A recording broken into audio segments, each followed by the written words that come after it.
ചവാലി ഇടുവോ? നിങ്ങൾ ആപ്പ് അയാളുടെ ഫോട്ടോ എടുത്തിടണേ. എടുക്കണേ? എന്ത് അപ്പൂപ്പൻ്റെ നിങ്ങൾ അപ്പൂപ്പൻ്റെ എടുത്തോടായിരുന്നേ.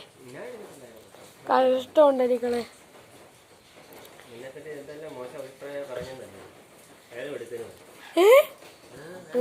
ഒന്ന് എടുത്തോട്ട് വരാമോ? കഷ്ടമുണ്ടോ നിങ്ങളെ? അപ്പൂപ്പൻ്റെ ഒന്നും എടുത്തോളൂ. എന്നാ വീടിൻ്റെ ഒക്കെ എടുത്തോളൂ. പരിസരത്തേക്ക് എടുത്തോട്ട് വരും. കാടാണോ?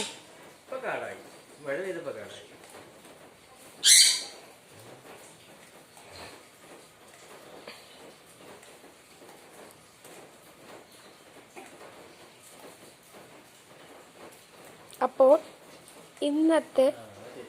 ഇന്നത്തെ യൂട്യൂബ് ചാനൽ കണ്ടന്റായി. നിങ്ങളുടെ വീഡിയോ ഞാൻ എടുത്തോണ്ടിരിക്കുവായിരുന്നു ഇത്ര നേരം.